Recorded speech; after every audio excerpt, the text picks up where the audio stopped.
You look out your kitchen window, you see the grass, you see the plants, you see the tools. But honestly, do you even want to go out there? Does your backyard bring you joy, or does it just look like a giant list of chores waiting to be done? If you feel overwhelmed by your outdoor space, you are not alone. Having a garden without a clear, defined purpose is the single biggest mistake most homeowners make today. But do not worry, I am going to show you exactly how to fix it. By the end of this video, you will discover the hidden secrets to transforming your yard from a stressful burden into a peaceful oasis that actually serves your lifestyle. You might be shocked to learn that the hardest working gardeners are usually the ones doing it all wrong. Are you ready to stop working for your yard and make your yard work for you? Let us dive in. To understand why we get so frustrated with our yards, we need a little bit of history. 100 years ago, having a garden was purely about survival. You grew potatoes and carrots to feed your family. Then, in the middle of the 20th century, the pristine green lawn and manicured bushes became a massive status symbol. It was a way to show the neighbors that you were successful. Fast forward to today, and we are stuck in a weird middle ground. We buy houses with yards, and we automatically assume we have to fill them with random plants and perfect grass, just because that is what people do. But our modern lives are incredibly busy. We are exhausted.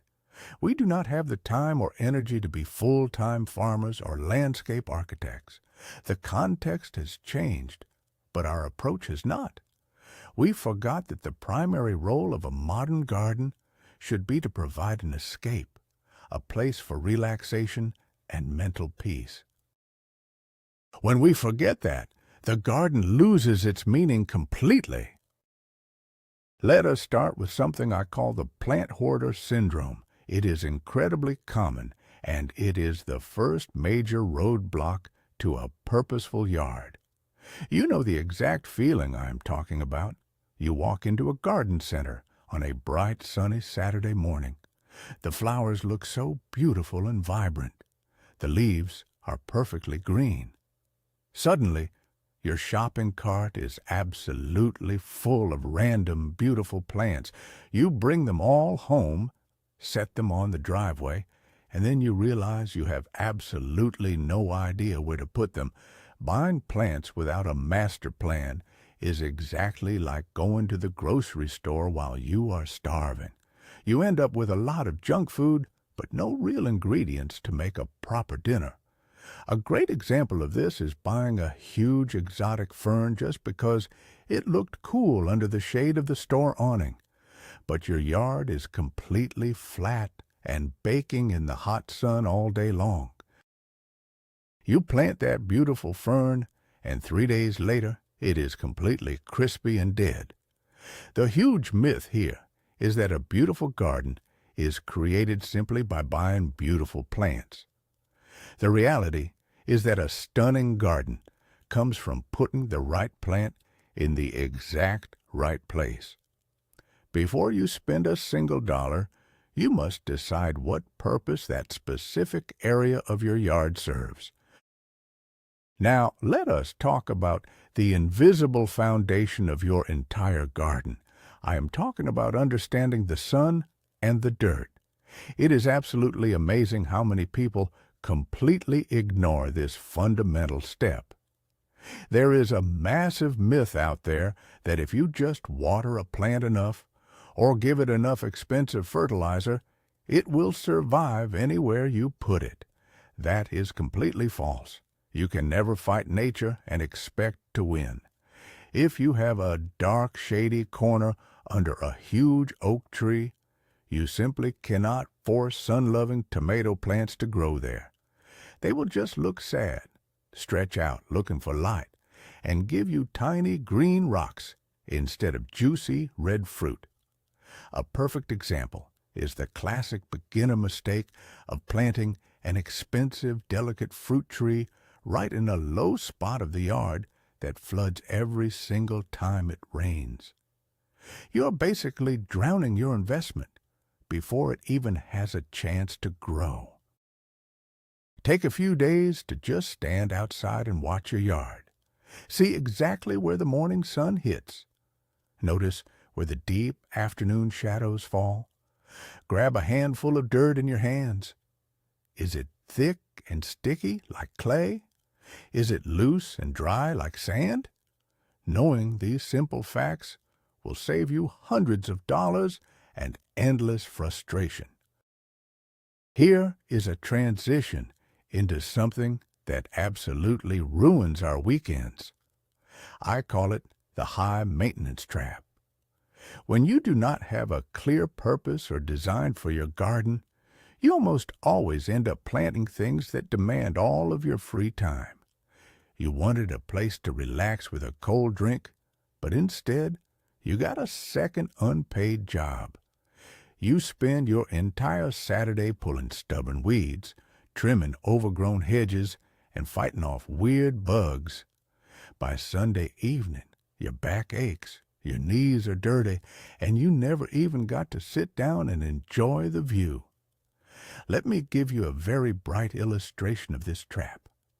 Imagine planting a massive hedge of fast-growing exotic shrubs because you wanted some quick privacy from the neighbors. But now, because they grow so fast, you have to drag out the heavy electric trimmer every 2 weeks just to keep them from eating the sidewalk. The smarter, purposeful move is choosing plants that actually fit your busy lifestyle. If you want easy care, you need to look into native plants. They have evolved for thousands of years to thrive in your exact local climate without your constant help. Your garden should serve you, not the other way around. So, what is actually missing from most yards that makes them feel so useless? A destination. Think about it carefully.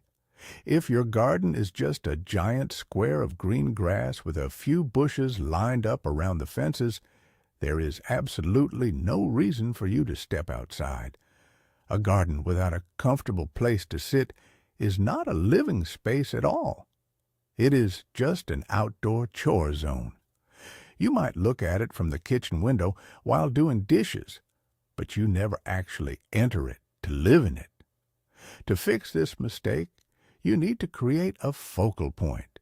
You need a destination that naturally draws you out of the house. Imagine walking out your back door on a Sunday morning. Instead of just seeing an empty, flat lawn, your eyes catch a cozy little wooden bench tucked safely under a large tree at the very far end of the yard. Instantly, your brain says, "I want to go sit right there." Even a couple of cheap chairs and a tiny metal table can completely change the entire energy of the space.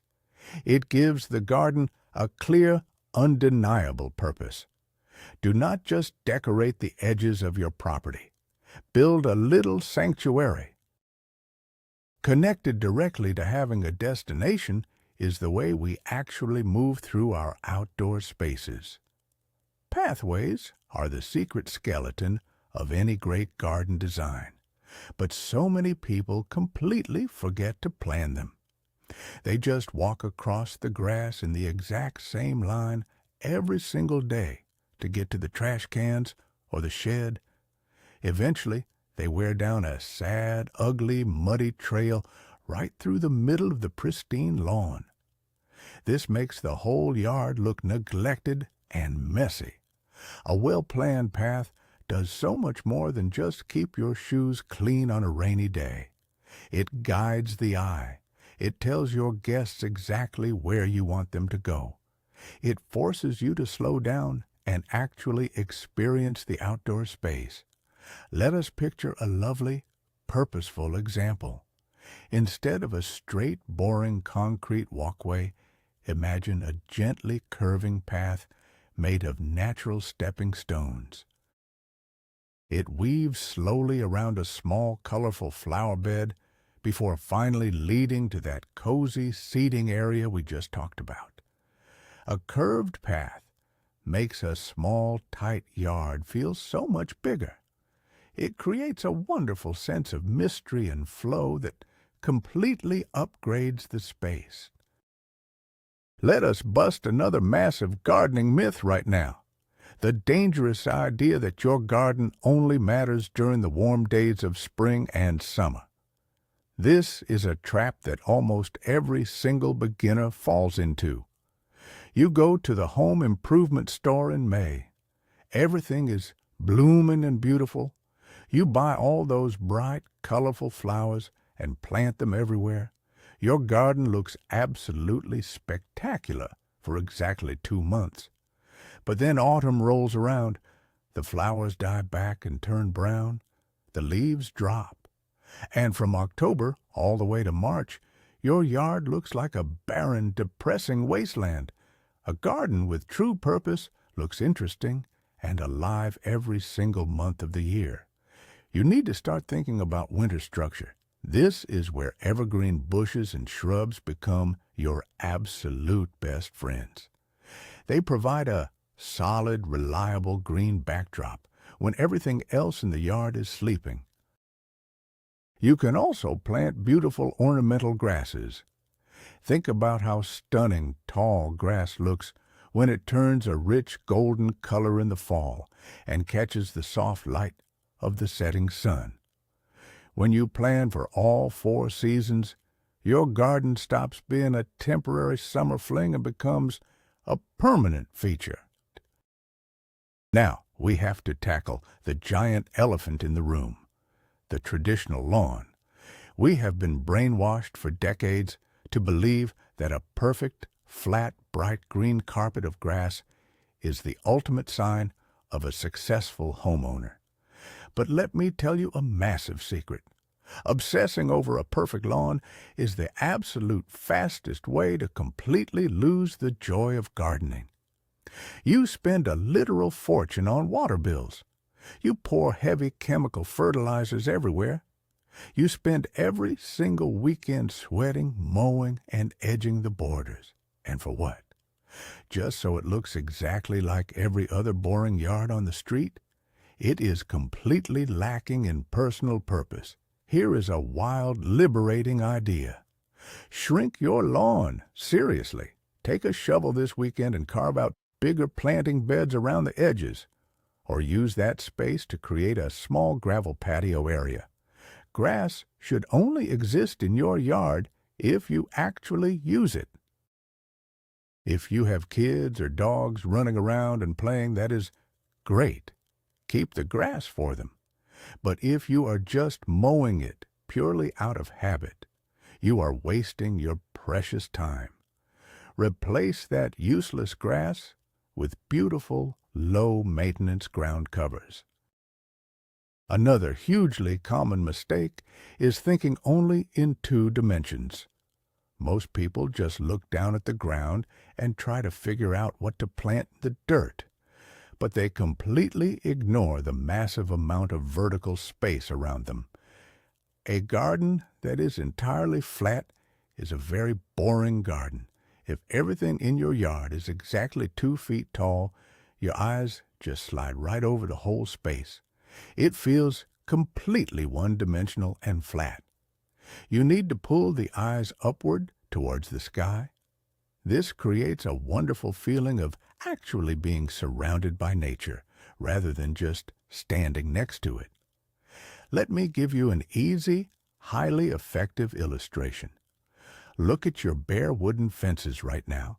They are basically big, ugly walls closing you in. Instead of leaving them blank, install a simple, cheap wooden trellis. Plant a fast-climbing vine, like fragrant honeysuckle or beautiful clematis. Suddenly, that dead, boring space is bursting with flowers and sweet smells right at eye level. You can also use tall, slender trees or even hanging baskets on poles to add layers of dramatic height to the yard. Building up is a secret trick of the pros. Have you ever walked into a small apartment where the kitchen, the bed, and the television are all just shoved into one messy, chaotic room? It feels stressful, just standing there. Well, homeowners do the exact same thing to their gardens all the time. They mix up all the different functions into one confusing, cluttered space. They have a brightly colored plastic child slide sitting right next to the fancy adult dining table, and the smelly compost bin sitting right in the area where they try to read a book. This is a total failure of zoning. To give your garden a real sense of peace and purpose, you absolutely must divide it into distinct outdoor rooms. You do not need actual brick walls to do this. You can use a low evergreen hedge, a neat line of large potted plants, or even just a change in the paving material to separate the spaces naturally. Put the messy, dirty vegetable garden in the most practical sunny spot out of the way. Tuck the quiet reading chair deeply into the shady hidden corner. Keep the barbecue grill and dining table very close to the kitchen door. Good zoning changes everything. Finally, let us talk about the most important change of all. It is a fundamental mental shift. The biggest mistake you can make is treating your garden as a rigid project that eventually needs to be finished. A garden is never truly finished. It is a living, breathing, constantly changing ecosystem. If you are constantly scanning the ground looking for the next weed to pull, or staring at a tree looking for the next branch to cut, you will never actually enjoy the space.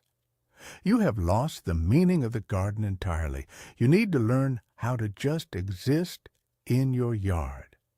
Here is a fantastic rule I want you to practice. Every single morning before you do any work at all, take a hot cup of coffee outside. Just sit in a chair for 10 solid minutes. Do not pull a single weed. Do not inspect the leaves for damage. Just watch the birds fly by. Listen to the sound of the wind in the leaves. Watch how the morning light changes the shadows.